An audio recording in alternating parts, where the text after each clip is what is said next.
Are we ever ready? No. Like a battery.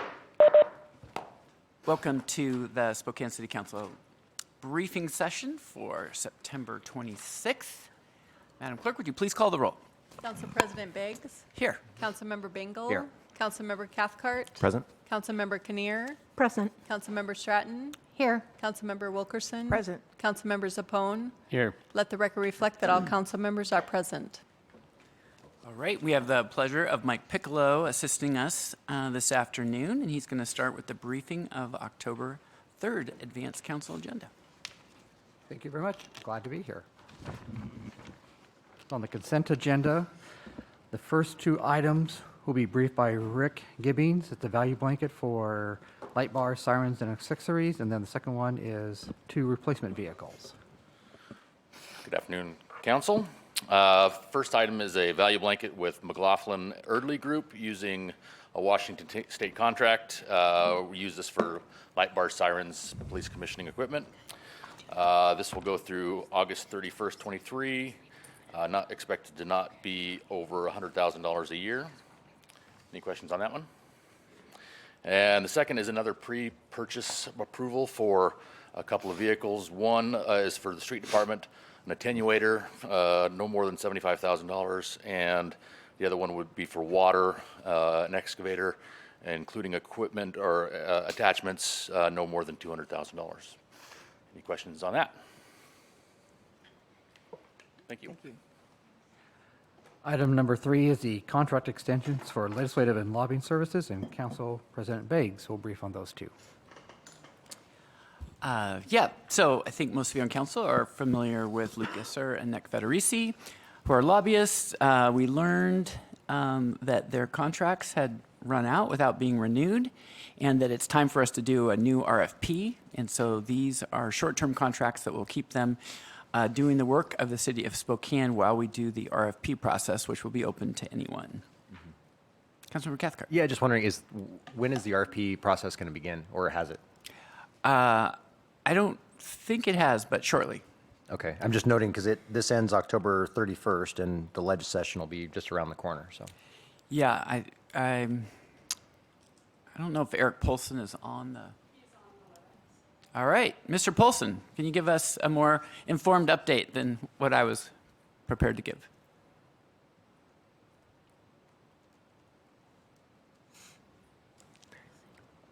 Sorry for my delay.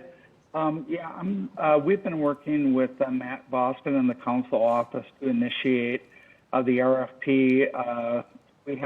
We have draft language in place and are moving forward. We should be able to conclude this process by the time this short-term contract ends. So it's in the works, bottom line. okay. Thanks. Thank you, Eric. Right. I think I just wanted Oh, to sorry, Councilmember Bingle. quickly say that I think Luke and Nick do a great job for us, and they do a really great job of just presenting what it is. And it feels very apolitical as they're delivering those things, and I think they do a great job for the city. So thanks, guys. Yeah. Okay. Items 4 and 5 will be briefed by Lyndon Smithson. These are contract amendments for outside special counsel, and I believe the council did discuss these recently, maybe last week or the week before. Good afternoon. Thank you, Council President, council members, for having me down. And I believe, is this related to the Bacon and Wise matters? Because I have several for you Yes. guys today. Yeah. So yes, these are, do you need any introduction? Do you need any more? Do you want me to talk about it? Yes. 40,000-foot view. Yes, these are 2 lawsuits that were initiated against the city by firefighters. This was under the mask mandate and then the vaccine mandate. We have prevailed at several levels. These are being appealed, so we're asking for more funding to amend the contract to increase it so that we can respond to those appeals. So it's basically just legal fees that we're paying to outside counsel.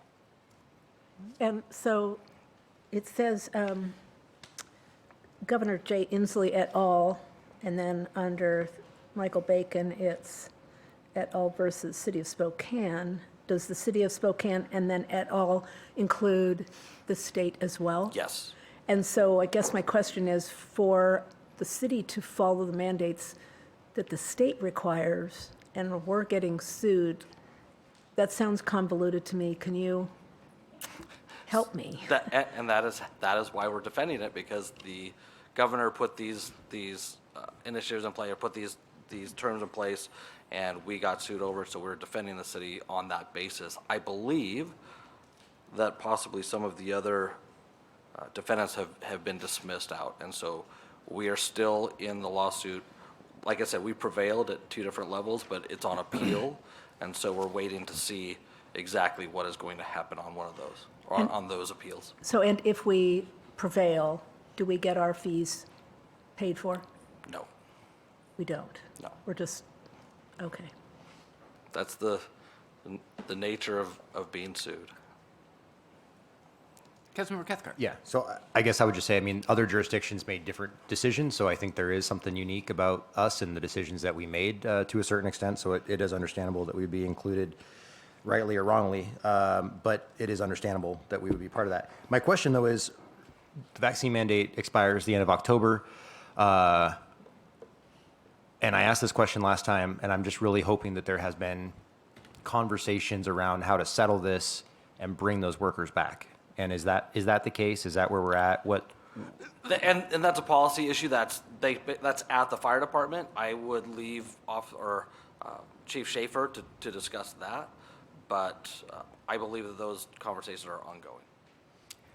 But I'll just add, so I think they have a right under the agreements we made with them to come back, but the lawsuit continues on because they're going to argue that they were damaged up into that. I mean, they are asking to come back, but if they get to come back, they potentially have claims for past. That's why it would still go. We could make an offer, though, correct, to settle it? We could. Yeah. Councilmember Bingle. So in these, for example, the one with Governor Jay Inslee, I mean, is the state helping us to pay for defense? They are not. No.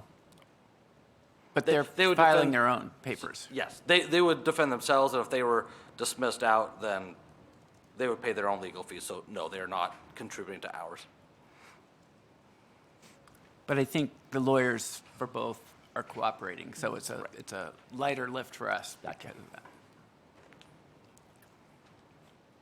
Thank you. Am I next up? You got more? Yeah, number 5 is the special counsel for the Novak case. I'm not sure how the settlement plays into that. Sure. So we would still need to increase the contract. I do not believe that all of this money will be spent because we averted a 3-week trial. Trial only went for a couple of days, and then the matter was resolved short of that. So we're asking to increase the contract by this amount. We know that not all of it will be used and it will be refunded back, but just to be safe, we would like the contract to be amended to increase by $300,000. And then we will know exactly where things are at after we get the final bill. And we also have the settlement that we will discuss next week on committee.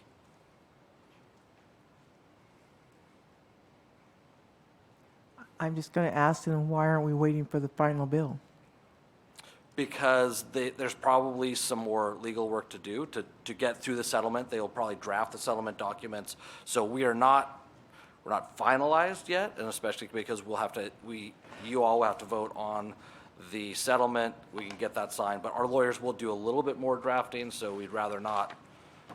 We will get a final bill in the next probably 30 days at a minimum. So in the next 30 days, you're Yes. saying we should have this closure on this? 100%, yes. I expect that in the next 30 days, we'll have the final bill, and we'll know exactly how much it cost. And then I will come before you forever no more on the Novak matter. And thank you. I was just questioning, 30 days in legal land is not that long of a period of time. Why wouldn't we just wait? But we'll see how the council votes. Okay. Thank you, Landon. Number 6 is a no-cost contract amendment with Electronic Data Collection, and Luis Garcia will present this one.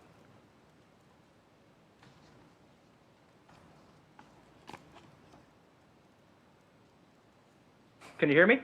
Yes. All right, sorry. Sorry for not being present. So this is just an amendment to an existing contract that had some items that were missing from the initial contract. So one of them was for our LPR overtime to print, mail, and look up in the Department of Licensing. So this just adds in it. We're not intending to increase the overall cost of the contract. We're just looking to get those line items placed in it in the cost sheet.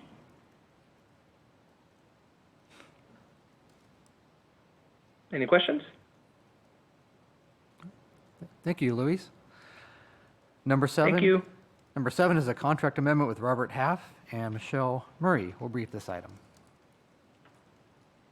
Good afternoon, Council President and council members. This is just an amendment to amend an existing Robert Half contract that we initiated back when we first were given the ARPA allocations. And this is going to help me further administer these funds through the end of 2023 with my contracted employee. Any questions?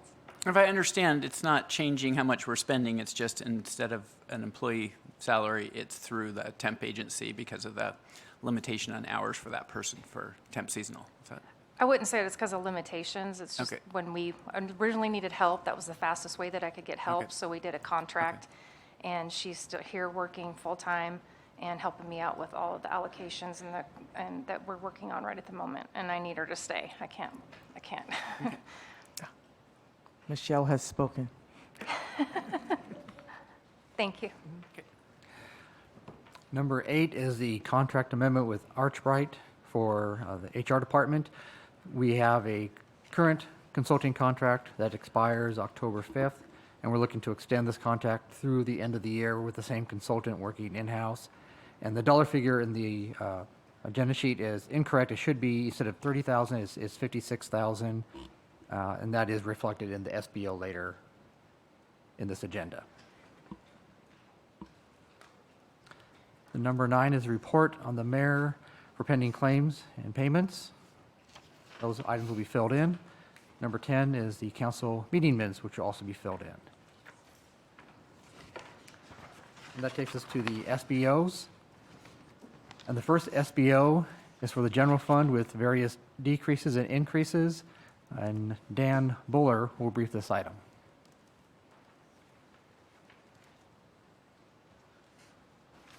Good afternoon. First item on the legislative agenda is the SBO, which proposes to use salary savings and engineering services to pay for 2 one-time expenses.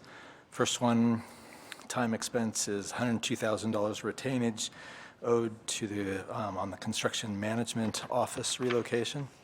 And the second is 4 replacement pickup trucks, which are proposed to be Ford F-150 electric trucks. These trucks are necessary for engineering services employees to properly inspect public works capital projects and are used to transport inspection equipment, survey equipment, large soil samples, compaction gauges, etc. Salary savings were created by an inability to fill positions due to ongoing labor shortages, although most of those positions have now been filled. I just have a question for somebody. Is it enterprise funds, or are these coming out of the general fund. Well, engineering services is general fund, although engineering services expenses are recouped from billing to projects coming out of street, sewer, and water, so. It's a one-time, yeah. Correct. I know, but my question is whether the savings from the vacant positions are, They'll equal. well, I know they're equal, but it's whether it comes out of the general fund or whether it comes out of enterprise services, so. General fund. Okay, it's all general fund. I believe that's true. Okay. Is it reimbursed from any of those? So if you add up all of the decreases, they equal the amount that's being requested. Right. No, the question is just where's the money coming Yeah. from? Because we're general talking fund. about SBOs Yes. and whether or not we want to fund them out of the general fund, right? Yeah. Yeah, And No, are we that's- reimbursed? right. But that's the challenge, because if I was thinking, it does say general fund right at the top, so I see that. But I was looking at the public works part of it. I was like, oh, well, there's a lot of reserves in public works, whereas our general fund our reserves in the general fund are super low. So, but we can talk more about it between now and next week. So, thanks. The next SBO is also in the general fund in the HR department, where we are decreasing the appropriation for the senior human resources analyst by $54,000 and moving that money over to the contract services category by the same amount to pay for the consultant that I briefed a few minutes ago. The next SBO is with the Criminal Justice Assistance Fund, and Tanya Wallace will brief on that one. Hi, council members. If I may just back up on Mr. Bueller's to kind of answer that question. Yes, those costs are accounted for in the general fund. They are funded from other enterprise funds as those services are rendered and all the costs. So they are recovered from other funds into engineering services. Thank you. They're not funded from our tax dollars within the general fund. Does that help answer that question? Exactly what I need to know. Okay. Thank you. Now, for the SBO that I came up for, yes, this is an increase of $100,000 from the Criminal Justice Assistance Fund that would be transferred into the Performance Management Office to support the contract that we have put forward to help with the community safety initiatives of the mayor. And I believe, Cathcart, you were part of that group where the mayor had a roundtable, and I think, Council President, you might have also been part of that group. I'm not recalling all of that, but that's what this $100,000 is for contracted services for a project manager to help with some of those initiatives. And any questions? I have a comment. So I haven't been, well, I don't know if we haven't had any meetings yet for this year, for the new constituted. Councilmember Kinnear and I used to be on a similar group a few years ago. My question, it's not so much for you, the finances are very straightforward, but from a policy thing is I like to talk with the mayor's office a little more about it, and we were going to talk about it today, but we were caught up in some other issues we're going to meet later this week, is I proposed a few months ago that since we've been kicked off the Spokane Regional Law and Justice Council, that we use this group to be the Spokane Municipal Law and Justice Council, which would include some community members as well, and I haven't been at any of the planning yet, and I would like to get that straightened out a little bit more because it might impact who we would hire for that position, what their skill set is. But I support spending the money on it. I think it's long overdue that we do some coordination, but I'd like to compare notes with the mayor's office, so I next week might ask for a delay or something. It just depends on the conversations, but I'm just kind of throwing that out there for everyone to know. And my question would be, what kind of outcomes are we looking for from this community safety initiative that we haven't addressed or have been planning to address? So I'm not aware of what that all encompasses, so I would probably like a briefing on it Okay. at some point. Maybe at public safety coming Okay. up. Okay, I'll take that feedback. Thank you. Thank you. The next SBO deals with public safety and the Judicial Grant Fund, and Major Eric Olson will brief this item.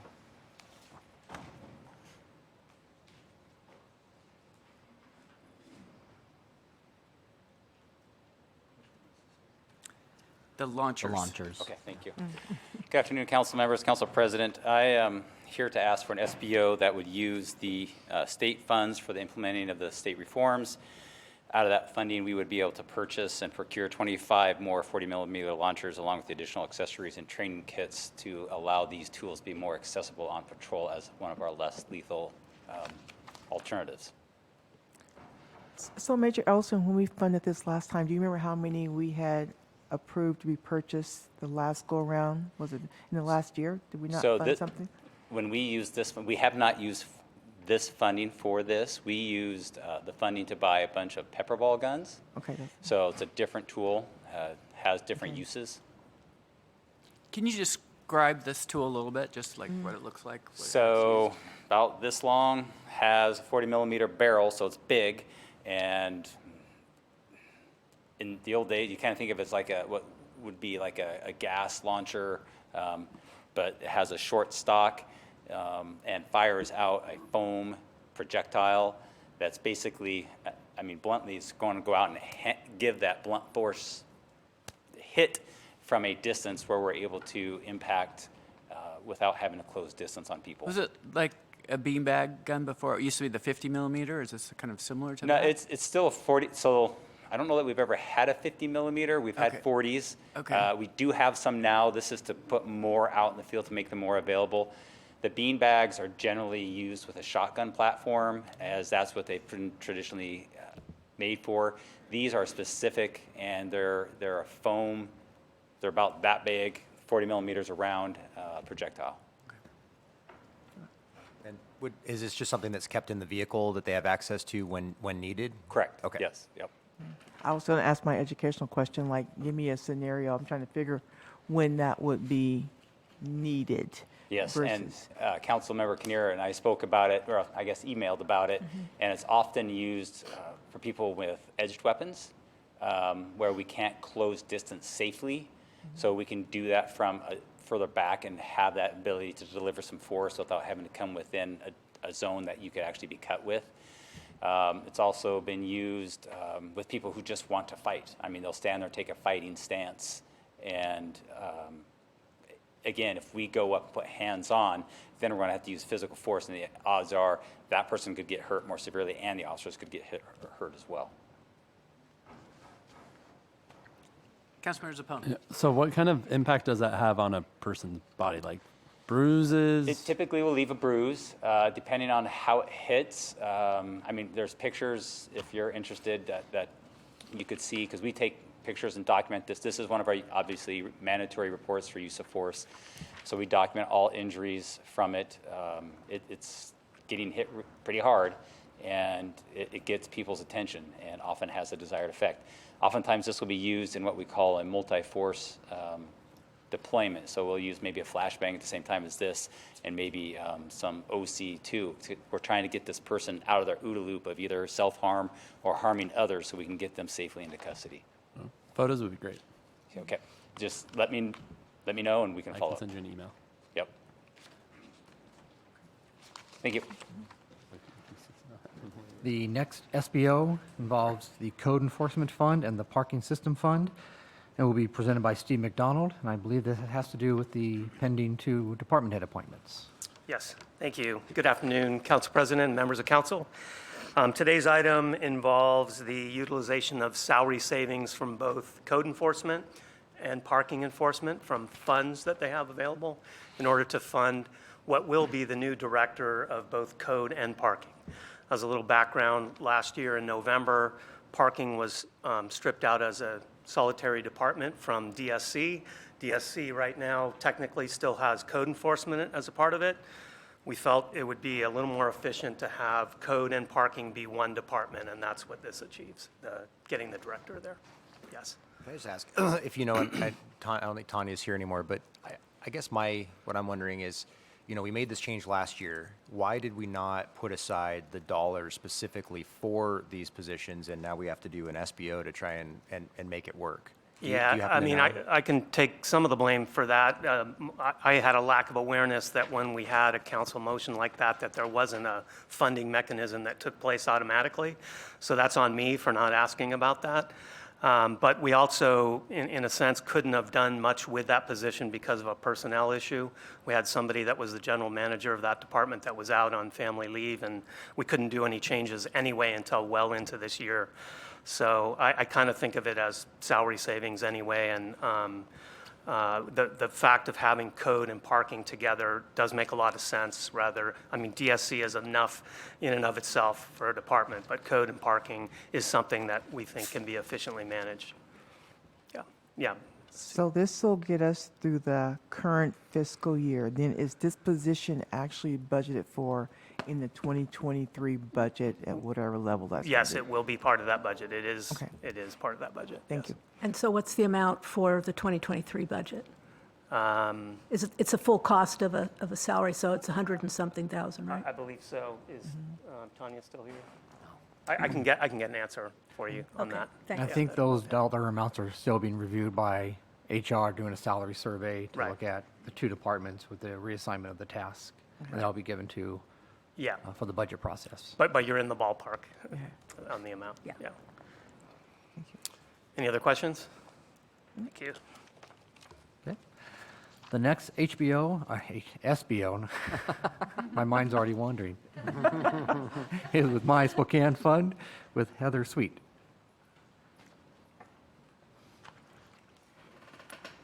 Good afternoon, Council.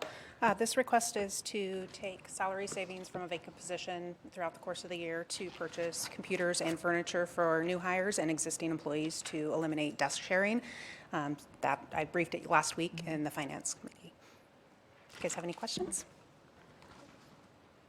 Okay, thank you. And the last SBO is with Public Safety Personnel and Crime Reduction Fund, and Major Mike McNabb will brief this item. Looks different. Major McNabb is out. Again, greetings. This is for requesting for $135,000. The positions were already approved in the 2021 budgeting process. So this is actually just creating the SBO to pay for 2 positions that would be, I believe, are already employed by cops, but to actually pay them for the positions they've contracted for. Any questions on? I would like to talk about this for at least 2 more years. No, I'm kidding. Thank you. Thank you for getting this done. Any questions? All right, thank you. And we have one emergency ordinance relating to the regulation of activities under Title 10 of the SMC, and Lyndon Smithson will brief on this item.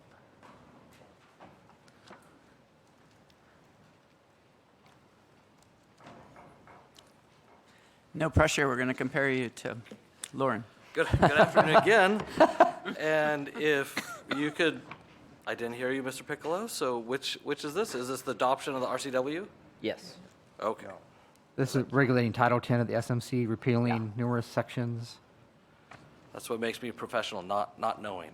That's right. So, yes, we're proposing to adopt the RCWs for our criminal laws. We have had the Spokane Municipal Code for quite some time. There's some benefits to adopting the RCW. A lot of these statutes have been litigated.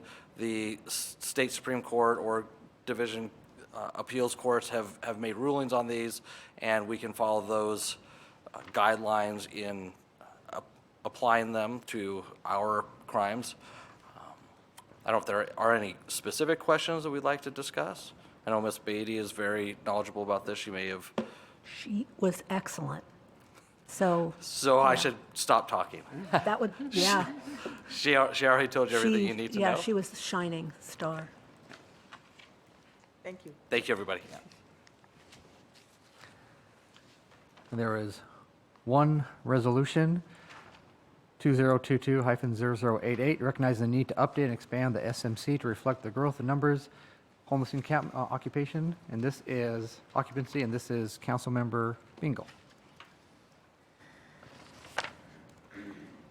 Yeah, sorry, I thought you said homeless something or other. I was like, I don't, anyway.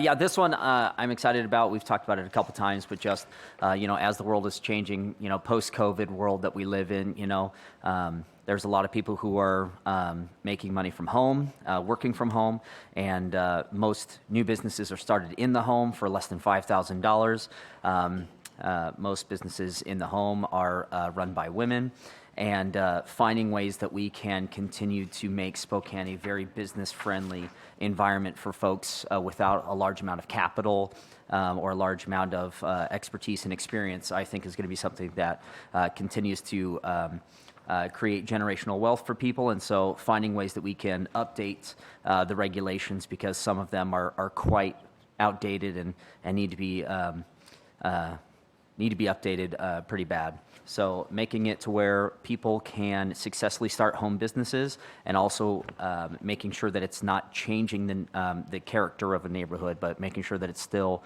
its primary usage is residential, but finding ways to help incubate businesses here in Spokane. Yes. Was there any discussion about changing the term home occupation to something a little more friendly? I mean, I'm open to it. Sexier? Yeah, what would you like? Any home occupation sounds like we're being rated, and I don't know. It's like a home office or home business. occupations. Home business, I don't know. home entrepreneurs. I mean, I'm really open for it. It's not just that it's, businesses that are going to be doing it. A lot of people started working from home as well, and so there's going to be different effects on the neighborhood. And so it wasn't just specifically for businesses, but also for other things. But I'm happy to change it. We don't want any Fourth Amendment thoughts, in this. So Yeah, that's where my mind went. yeah. All right, well, we've got a week. Yeah. Get Yeah, a but we can contest. mend it. Yeah. Okay, Yeah. thought exchange, maybe. And the last item is ordinance 36280, updating the duties and responsibilities of the Spokane Human Rights Commission. And Alex Gibilesko will brief this one. He's on Zoom. Hi, Alex. Good afternoon, Council. I think I'm having some camera issues, so I'm just going to go off camera. We know Okay. Yes, we briefed this at last week's legislative session, and then also we discussed it at the Urban Experience, and it's really proposing to update the duties and responsibilities of the Spokane Human Rights Commission. Any questions? Councilmember Wilkerson. Alex, what do you think was the most significant change in the update that will affect this commission?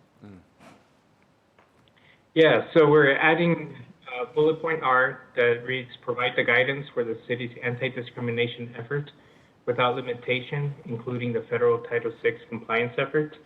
So it's, making sure that we're tying some of our compliance plans and informing the Human Rights Commission about them so they can provide us some guidance and see how we could best communicate that out to the community. Thank you. All right. Seeing no further questions, is there a motion to adopt the advanced agenda as read? So moved. Second. All right, it's moved second. Any discussion? All those in favor indicate by saying aye. Aye. Aye. Aye. Any opposed, nay? Any abstentions? All right, the advanced agenda is approved. That brings us to today's legislative agenda, and there's a few pending amendments out there, which we'll come back to, but the one change to the agenda requested is to add the resolution 0089, committing the city of Spokane to work with the Washington State Legislature to pursue funding for a new regional law enforcement training center. But before we could consider that this evening, there need to be a motion to suspend the rules. So moved. Second. Okay, any discussion? All those in favor of suspending the rules for purposes of adding items to the agenda indicate by saying aye. Aye. Aye. Any opposed, nay? Any abstentions? All right, now, is there a motion to add Resolution 0089 to this evening's agenda? So move. Second. Okay, any discussion? All those in favor indicate by saying aye. Aye. Aye. Any opposed, nay? Any abstentions? All right, 0089 is added. Now I'm going to go back to the start and then take, I believe, the first amendment proposed is Ordinance 36193, and that's the forfeitures and contributions funds of money, for continued money for drug buys and criminal informants and youth programs and training. And I believe, Councilmember Cathcart, you have an ordinance that you or an amendment you circulated.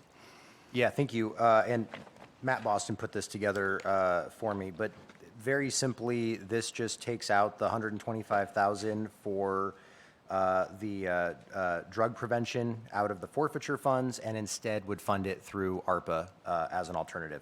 And I think, and there's one Scribner's error, just an FYI, it doesn't change anything, but 50,000 has 4 zeros instead of 3. But the reason for this, I think we're all very much in agreement that at-risk youth drug intervention is really important. And I think the disagreement is simply over where the funding should come from.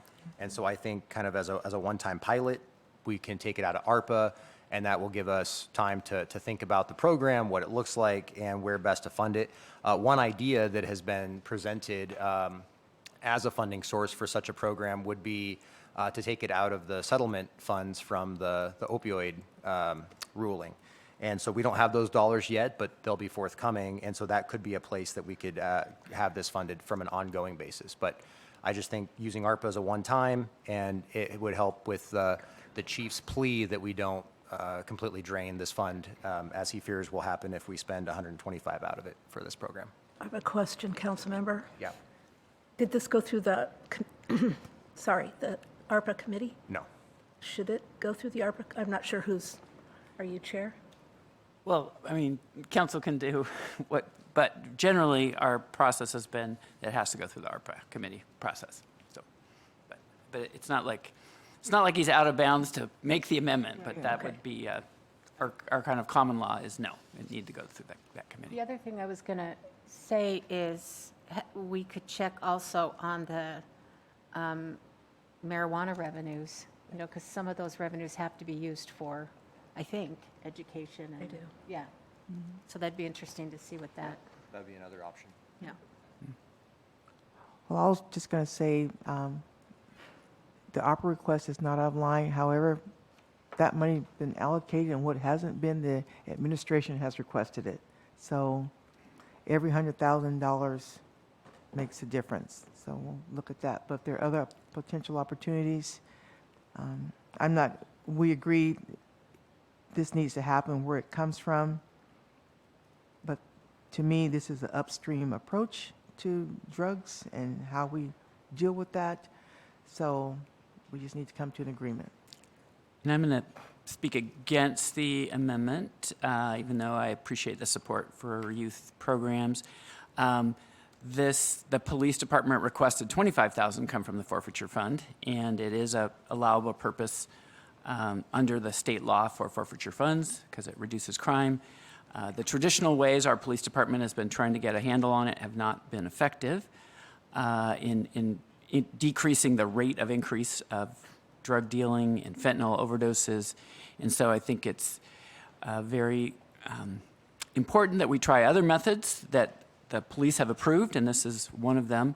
And really the main difference is around how much money goes to it. That's really our argument that we were having about it. And we'll be talking later about an ordinance that updates the forfeiture piece. I had hoped to be able to have a study session with a WSU professor, Elizabeth Wainwright. She's on sabbatical right now in San Diego, and although it's pretty darn beautiful up here, she wasn't willing to come up immediately for that. But she did share with me that youth drug prevention program is effective, especially in at-risk communities, and she referred me to the Washington Public Policy Institute. She said she might be available at a future date to present to us, and we actually have some providers in Spokane that do that work. It's called the Strengthening Families curriculum. It's actually focused on more middle school is where the focus is of that program, but there are other programs. Again, the police requested some money for this, and I hope there's plenty of money in the fund currently to fund the increased money they want, and we're funding everything that they've asked for. We're just funding additional money from the reserves in that program. Councilmember Wilkerson. And I'm just throwing this out there. If the police could come to us as the impact that drug informants have made in the case against all the drugs that are coming through our city, I've just been trying to get my hand and head around how impactful has that been. I don't need names, but there must be some data out there to let us know that we are making some inroads with this drug informant funds, because we keep putting it in, but we haven't heard any outcomes of that. So who's ever out there listening, I'd like to have a little bit of that at some point. Councilmember Bingle. Yeah, in this last week when I tried to call Chief Meidel up, this would have been a great time to talk about that, and we didn't let him come up because the purpose of the deferral was to have discussion, but that's neither here nor there. again, none of us disagree with swimming upstream and helping the children. The whole question is just where does the money come from?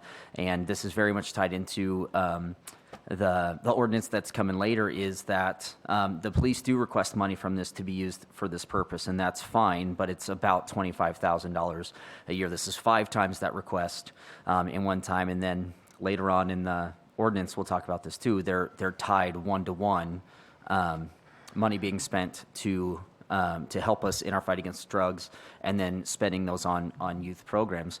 And again, it's not the question of, is that, you know, a good program to invest money in? It certainly is, and we should be doing that, especially considering, you know, fentanyl is in our middle schools and our grade schools, and it is so dangerous, and it is so deadly, and it is so cheap, and we need to be doing all that. But the trouble is that the things that we're going to be asking of the police, while the police are supportive of these programs, they're not supportive of this amount, because if we continue along this path, we functionally bankrupt that account in 2 years, and that becomes a huge problem, because then we're not able to do this. And then to ask, or to make the statement that this has been wildly ineffective, I don't think is a fair statement to make, because there's a lot of things at play outside of just the idea that, you know, confidential informants is the sole thing that fights drug use in our community. Obviously, we've had some decisions recently. Our state legislature has been, you know, moving towards a more drug-friendly environment for some time now. So I don't think it's entirely fair to say that CI buys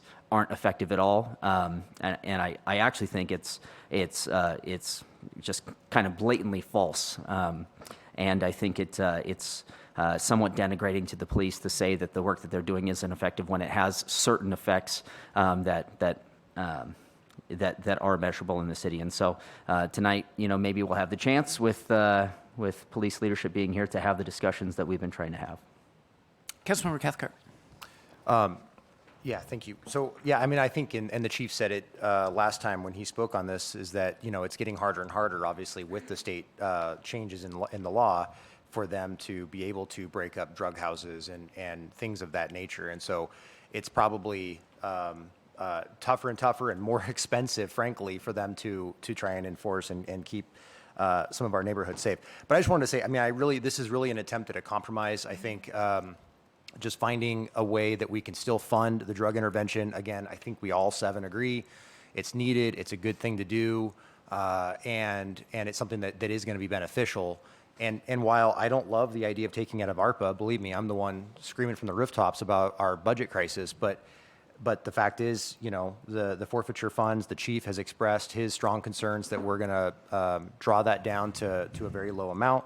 And it's a very narrow, you know, fund to begin with. And so I want to make sure that we're preserving that and also funding what the council as a whole is really wanting to fund, which is the intervention programs. And so to me, this is a one-time option. We've got other potential pots that we can draw from in the next year.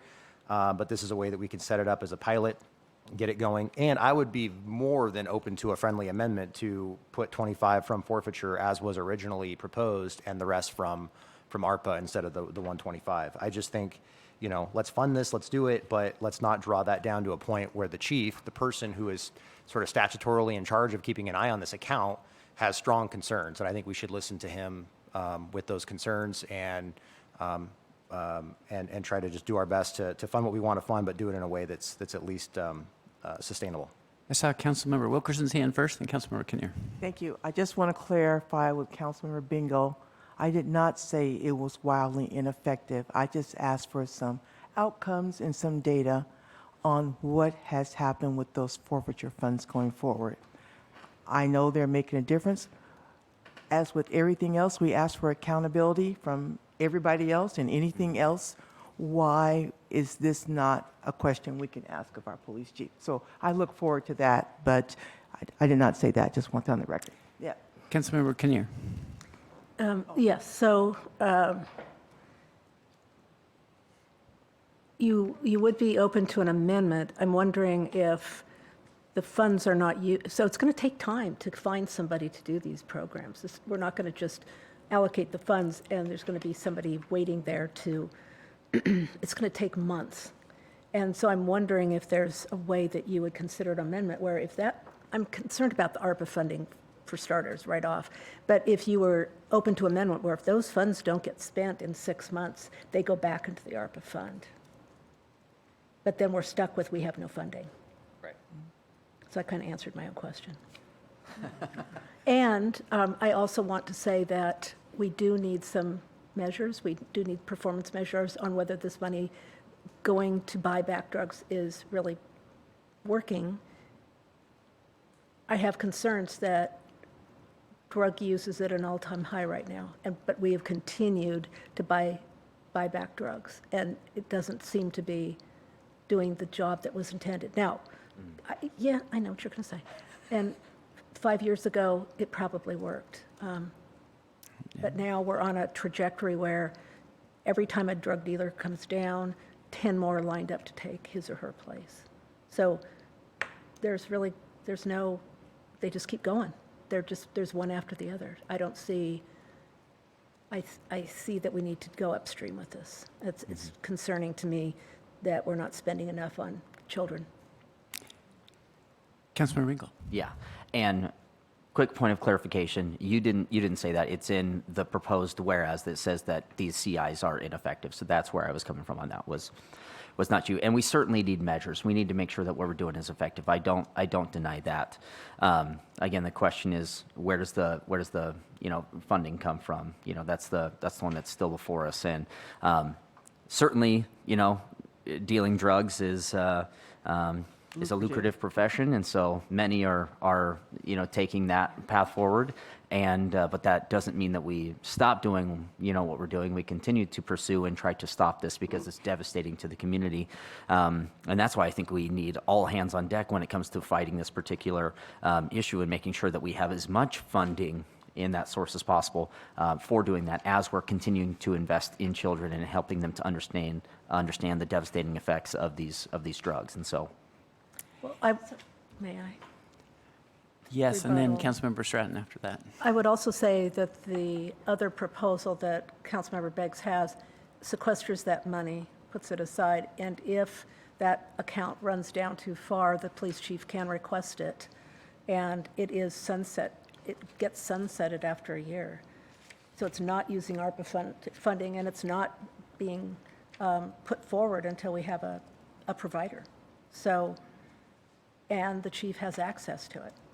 So it's kind of the best of all worlds. Councilmember Stratton.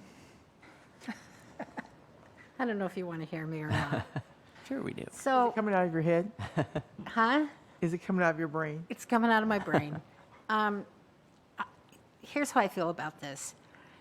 We have gone so far down in the weeds. There have been so many different amendments, different versions. I'm completely confused. I'm reading through it. I've been talking to council members. There are a lot of organizations in the community that work with youth and drugs. We know that. I would rather us take some time and create some partnerships and see who's out there doing what and where funding can be the most effective, rather than, I don't know how many times this has been before us, it's been deferred a couple times, rather than make the police department use money that they could use for something else, make them use it for drug education for at-risk youth. I just think it's something, if we feel that strongly about it and that passionately about it, then we should take some time as a council and hear from different organizations that are providing the services. And if we're moved and we feel like we can make a difference, then we should look at funding probably more than $125,000.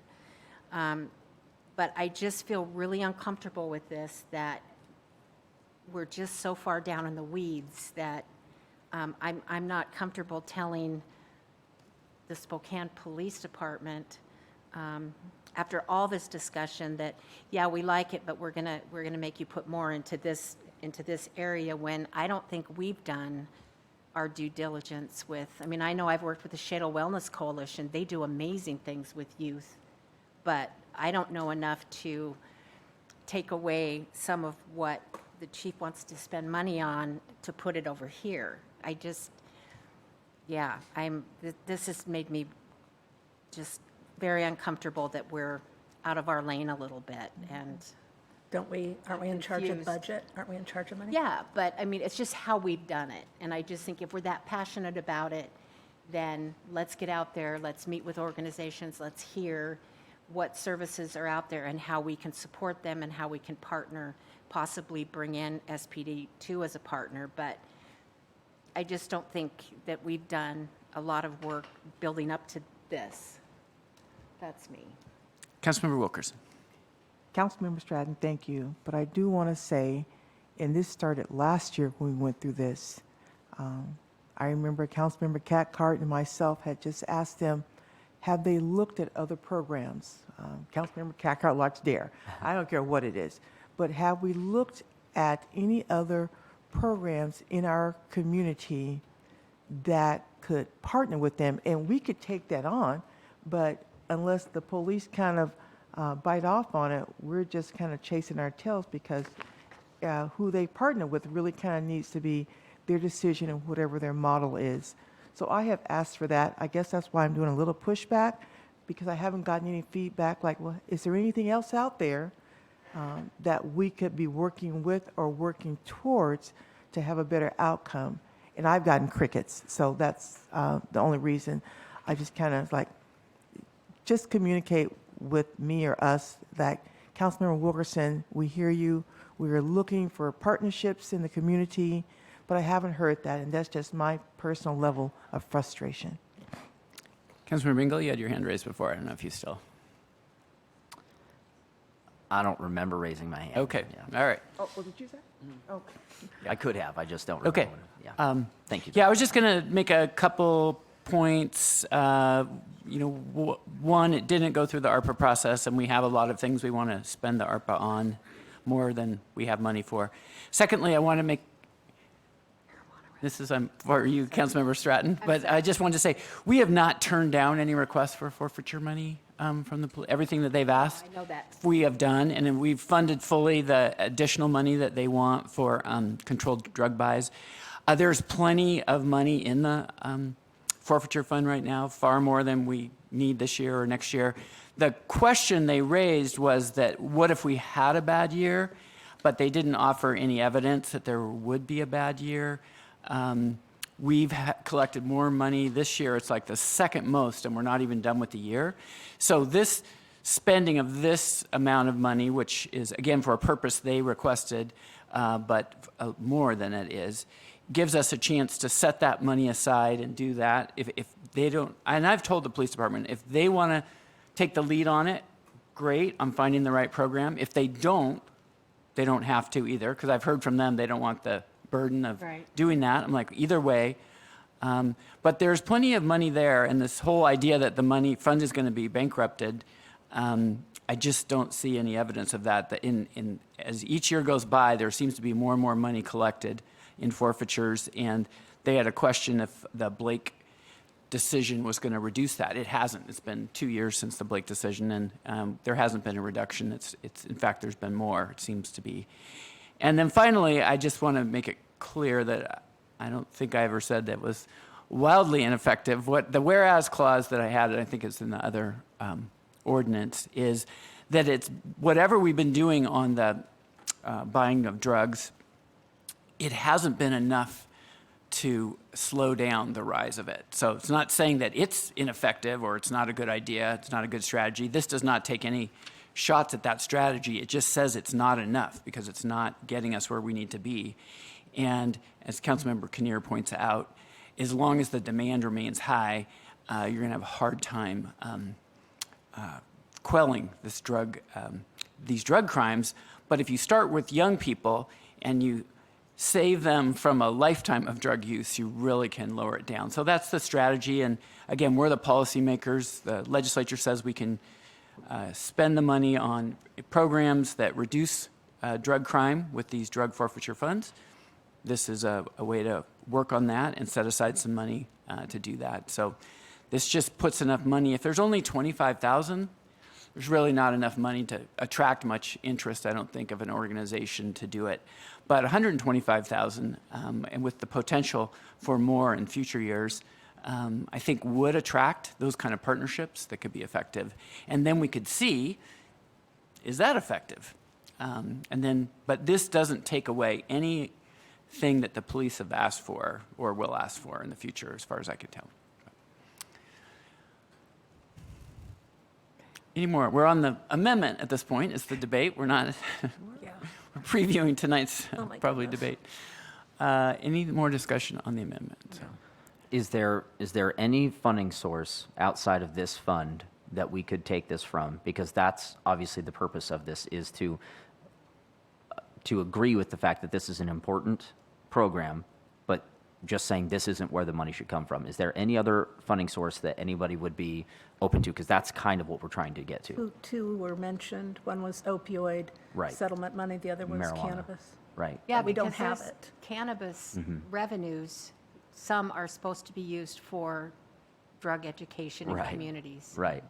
So, I think it's worth exploring. I would say right now, there's plenty of money in that fund that we don't have to take out of another fund that we want to use, and we do it, and then we keep exploring. And if we, the police may find, hey, that we can get this money from the settlement piece or something. So if there is, but this is, what this fund is for reducing drug crime, and that this is one intervention to do it, and there's money in reserves in it right now beyond what we are planning on spending this year or even next year. So, but I'm open to exploring other options as well. But we have been trying to vote for this since May or June, so that we can get some of this money to the police for what they want. So and we got kind of a threatening letter once saying if we didn't vote on it sooner rather than later, we were going to get in trouble. And I'm like, okay, well, let's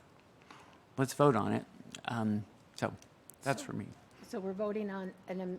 Right now, the amendment is Councilmember Cathcart's amendment that would Take it ARPA money. basically take the ARPA money for the youth program. Or look at other funds. So you'd take It would, out it would the, give us time to look at other funds, Okay. is my argument. But this specifically would be ARPA. okay. Yeah. So, all right. So it's a voice vote. All those in favor of the amendment signify by saying aye. Aye. I count three. All those opposed, nay. Nay. That seems four, so the amendment doesn't pass at this point. All right. Next amendment was the next ordinance, 36234. Councilmember Zepone circulated two of them, so don't be fooled by the one at 1254. 1249. It's The one at 1258 or 1259 was the one. Oh, so I got the wrong one.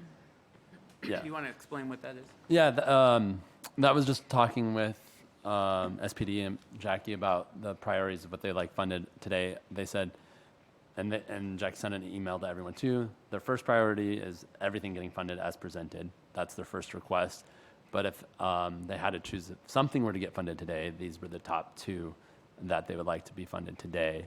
One was $3,000 for training and $150,000 for the turning targets. And so, as a compromise, looking at moving just those two forward while we wait to see what the state legislature might spend on a training facility. So you want to formally make the motion to Oh. adopt the 1259 version? Do I just read it or just, what do I say? Removing the. Oh, 70, yeah. removing the So 60. I want to make a motion to change the appropriation amount to 153,000 from 283, and then strike through the $70,000 for the flooring and carpeting and $60,000 for upgrading AV equipment. So that's A and C. Is there a second? Oh, second. Any discussion? Councilmember Bingle and then Councilmember Cathcart. Yeah, I'm opposed to the amendment just because, again, we don't know when we're going to get that money from the state. This is money that would be used now to improve our training at the training facility. The AV equipment, I think, is something that they're going to be using as they're going through their training right now. I think if you wanted to argue about the flooring, that might be something that we can argue about. But I think most of this, if not all of it, is something that's going to be needed sooner rather than later. And so I think that we should just do it as is. And then if the legislature decides to come through to build a new building or invest heavily in that, that's great. But they don't, we can do both of these. Councilmember Cathcart. Yeah, so just to expand on what Councilman Bingle said, I agree. I mean, I think the likely cost that we'd be getting from the legislature to do something substantial would be, in the 7-figure range. And so this is a very small amount. It's not coming out of our general fund. It's from a state grant that we received. And frankly, I mean, these are things that need to happen. The facility is in really poor shape.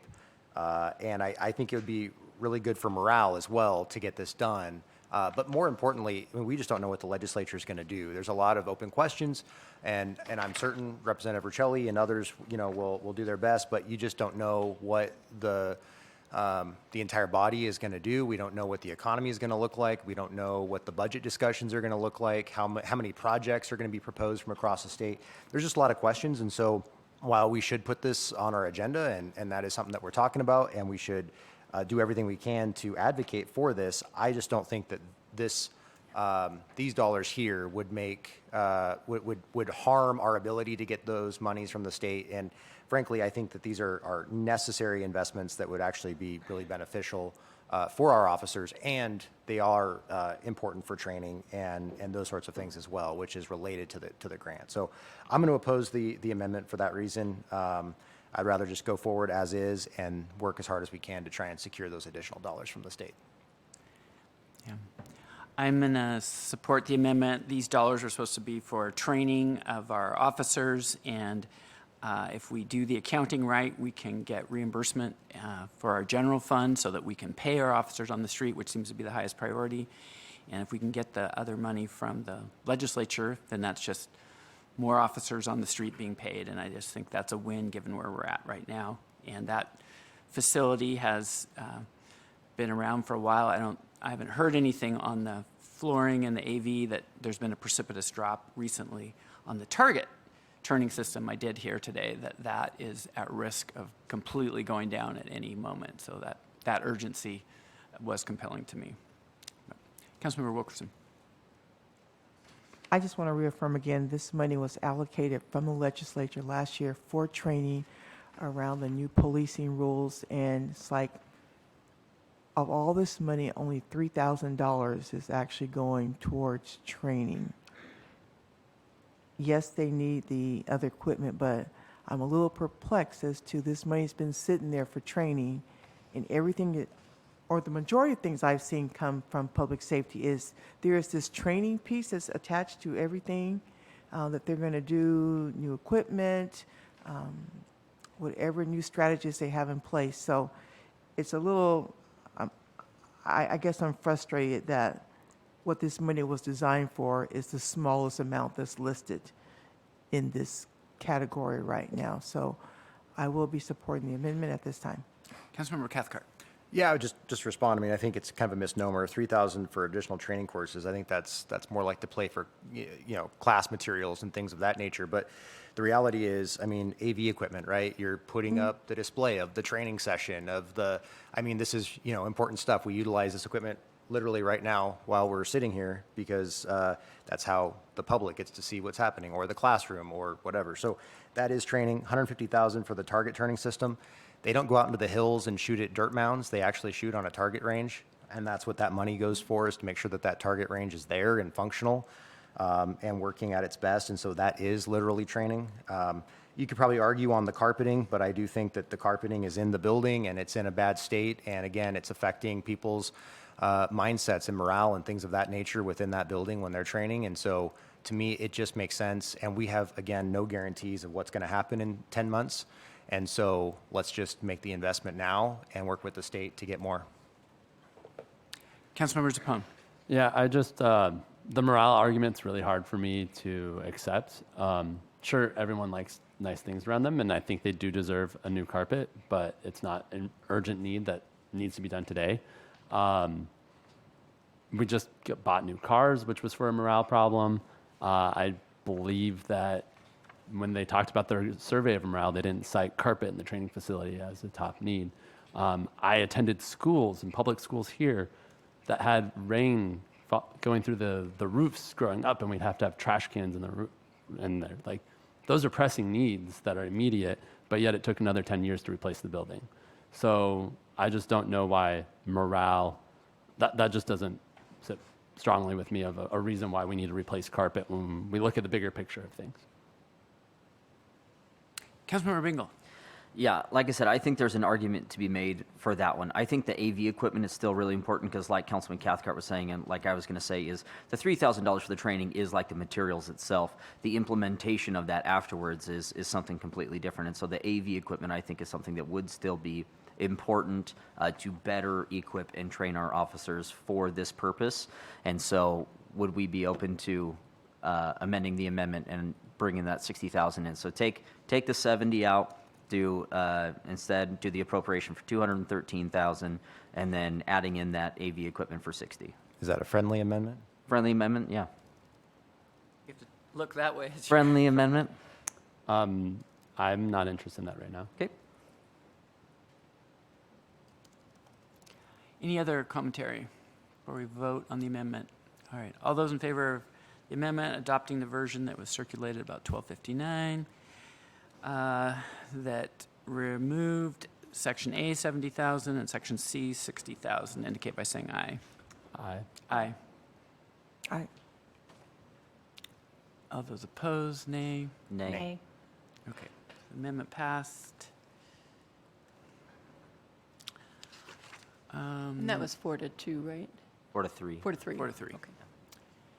Next, we got two more things. Ordinance 36277, Councilmember Kinnear. This is the creating new positions. Yes, I'm a little concerned because this is coming from the general fund. It's creating new positions, so although it's taking salary savings to use for this year, these are going to be then permanent positions for next year embedded in our budget. So I'd like to defer this maybe for 2 weeks until we can perhaps find another source of income for them or rework this somehow. But this, I'm not a fan of using our general fund right now, actually for next year on something like this. Councilmember Wilkerson. And I would just like to know the total cost of this position. Like, what does that all encompass? Well, I would like to know the total cost of what this position is going to be for next year. So Yeah. what are they going to, yeah. Yes, that's what I'm asking. Thank you. And So is your motion to defer until October 10th? Yes. Is there a second? I'll second. Okay. Any further discussion? So, I guess my thinking is, or I guess my question is, they're transitioning from one software to another. I don't know where they are in that process, and I know that's what part of the business analyst is supposed to be doing, is helping with that. And we're also getting reimbursed 75% of the cost for that. So taking the clerk out of it for a second, I mean, I think there could be some level of urgency. I wish someone was here to ask, but on the business analyst, it's the clerk position where I think there's more flexibility in timing. But I do think, and one reason I'm interested in this, and believe me, I have budget concerns, but one reason I'm interested in this is I think it gives us the ability to put a non-uniformed officer there, or non-uniformed person there, that would actually save us money in the long run. But I do have questions in terms of what the clerk's full salary is versus, what the officer's full salary would be and that cost comparison. But I think that business analyst might be a little bit more of an urgent thing, so I'm Well, not I sure. don't think 2 weeks is going to, be dire. And it gives us time to ask those questions and get answers, because I'm feeling very nervous about this. I also support having someone at the downtown police, but the way to do it would be to move that clerk to that they're with salary save, just move that position there. So I don't want to have two positions. So I would transfer that person there, especially since they're so I'm not concerned about them moving. I just don't want to have two positions next year for that clerk too. And then on the business analyst, I think it would be good to get some more information and whether or not this should be a project employee for the project as opposed to a permanent additional position. So we just need a little more, I think you bring up a good point that potentially there was going to be some significant reimbursement, but how long is that reimbursement going to be? So it just needs to be sharpened a little bit on this. So, And Councilmember I'd Wilkerson. be willing to support it. I mean, if there's an urgency on the analyst position, to break that off and bring it forward under the emergency ordinance, suspend the rules, if that's really what it takes to move that forward. So I'd be open to that when we get all the information that we need, so. All right, it's been moved and seconded to defer until October 10th. All those in favor indicate by saying aye. Aye. Aye. Any opposed, nay? Nay. Okay, I think that was 6-1. All right, and then last one is Ordinance 36271. That is taking an existing ordinance that we have on forfeitures of sharing and decision-making between the police chief and the city council, like most budget things, adding a few whereas clauses, and also making it clear that it would only be through 2023 and then reevaluated in 2024 based on essentially how much money does come in and how effective or ineffective things are. So I'm looking for someone to bring a motion to adopt the amended version that I circulated a little before 1 o'clock today. And doesn't the amended version have an explanation that if the chief needs that money during the course of the year, he can come to city council and ask? So if he, for example, if he completely runs out of funding within the year, he can come back and ask for that money if we haven't spent it? I don't know if it says that, but there's nothing in it that prevents him from doing that. So I'm not sure what I think it language you're does. looking at. Under B, or under G, in 2024, the city council shall continue to be modified or best support police efforts. But that's 2024. So,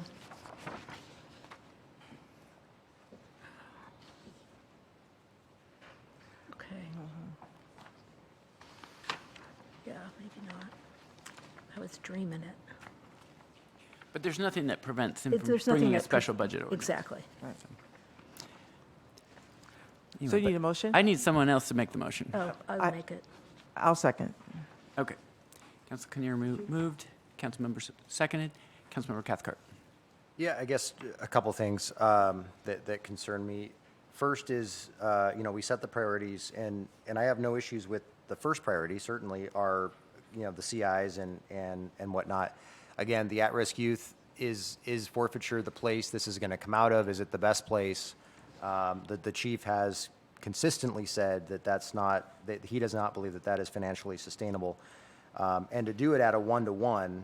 I think is pretty significant amount of money that we're essentially committing for 22 and 23, and probably beyond if this is put into place. I mean, we'll see, we'll evaluate. Sunsets.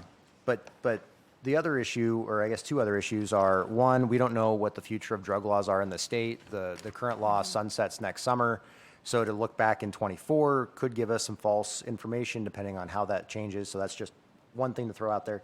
But the last thing, and this is something that really kind of confounds me a bit, is this idea that we're going to say under E that the city council may include expenditure of forfeiture funds in the annual budget for any purpose that the chief of police, it doesn't say which chief, it does not define that, has previously requested funding regardless of whether the chief is currently requesting funding for that purpose.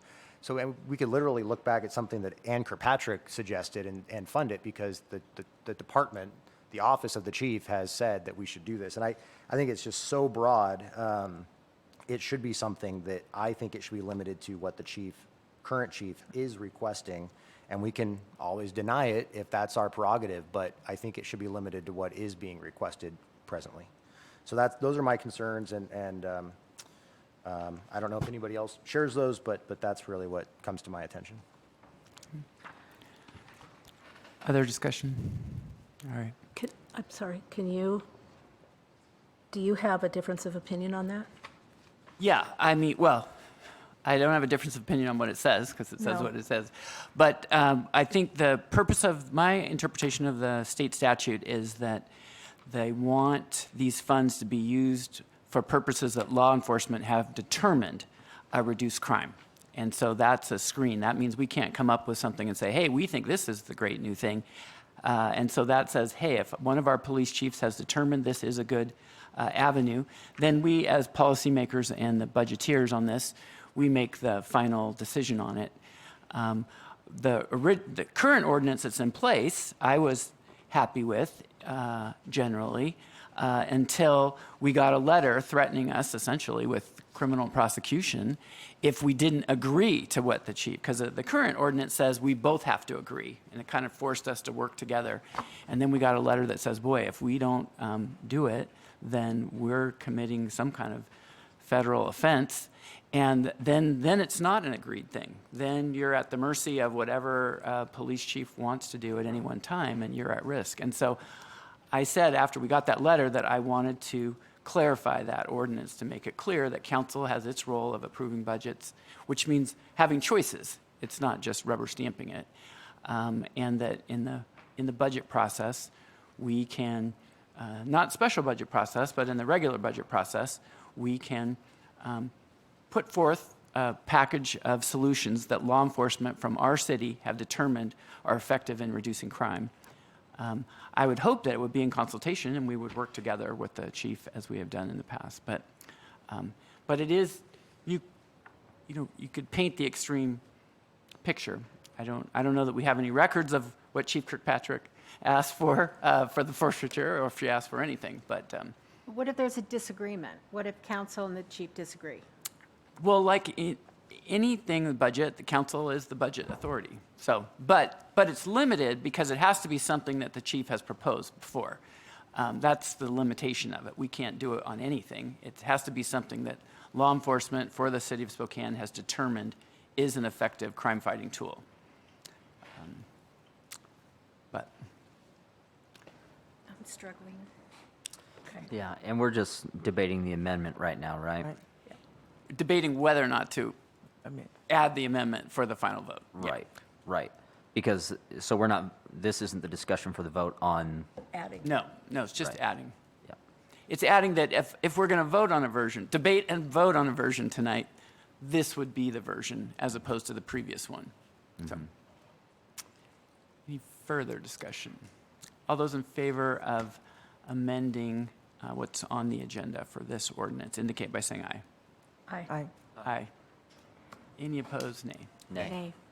I think that was 4-3 in favor of it. All right. Any other questions, changes? All right. Then with that, you're released for a short amount of time. We'll see you back at 6 p.m.